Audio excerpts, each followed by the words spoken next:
here today to testify, and I want to note that Mr. Potts is from my district and in my city that I live in, so it's great for you to be here. You know, drug price negotiation, I hear that from my Democratic colleagues. Let me read about the so-called drug price negotiation under the IRA. If the manufacturer refuses to negotiate and accept the government-imposed price before that price is known, the government will tax a manufacturer's revenue, not profits, but revenue starting at 65% and climbing up to 95% for all drugs sold in the United States, not just those sold to Medicare recipients. Folks, that's not negotiations. Nobody calls that negotiations. That is like saying you have to do it, or you're going to be taxed 95%. At least 24 companies have already made announcements to curtail drug development because of this new law, the IRA.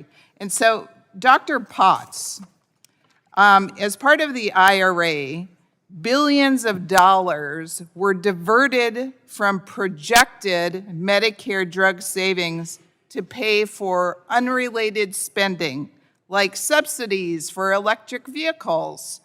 According to recent polling, over 90% of older Americans believe the IRA's Medicare drug savings should first be applied towards reducing Medicare beneficiaries' drug costs instead of diverting funds towards unrelated spending. What are your thoughts on that? Yeah, thank you, and thank you for your service in the great state of Arizona. You know, I really think, you know, our senior citizens are not seeing the damage yet. I mean, they're seeing a very appealing story, which is drug prices have come down. And we're not opposed. I mean, you know, I wish it was 14 years, but 13 years. Insulin, you know, I applaud what the IRA has done to limit costs in terms of these drugs that have been on the market a long time. And I think you're addressing that problem. But help us to incentivize the innovative side of the industry. Make sure we protect and give enough time for us to pay back, you know, in a reasonable period of time, the investment that my investors and John's and others put into this. That's why we need the 13 years. It's so critically important. And I do think that cancer is bipartisan, unfortunately. If it wasn't, we'd probably all switch parties, but it is. And, you know, I think there's a way forward here to move from 9 to 13 and restore the damage we're already seeing with small molecules.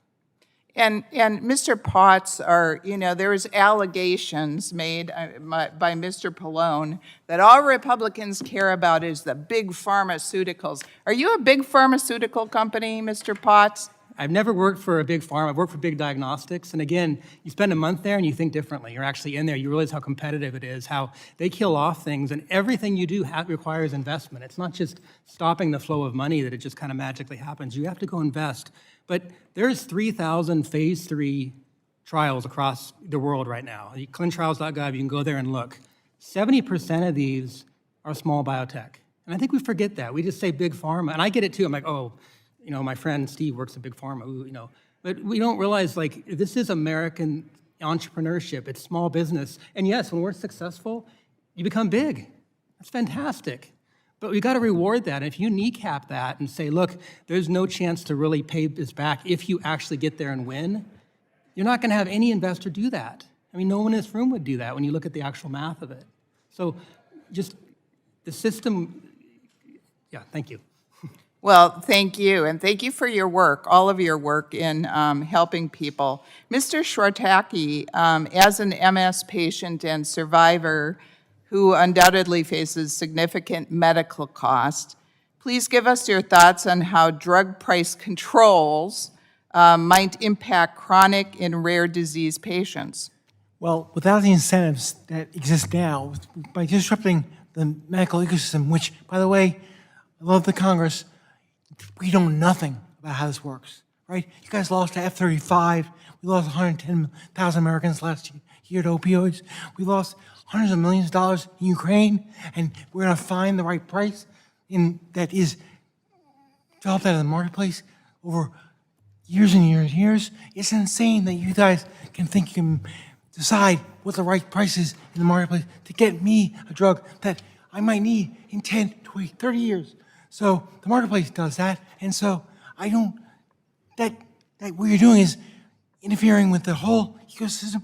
I can mark your words, in 10 years, this committee will be meeting to talk about having to bail out Big Pharma because China and Seoul and Europe has taken back the lead, and as we've become a laggard, and Americans have gone from having leading in access to fighting cancers and drugs and cancer and rare disease to the lower. So, and we'll have to bail them out with tax dollars. So why not just take yes for an answer?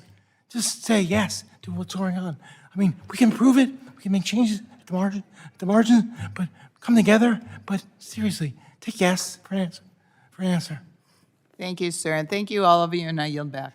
Gentlelady yields back. Now recognize Ms. Schakowsky of Illinois for her 5 minutes of questions. Thank you, Mr. Chairman. So I was here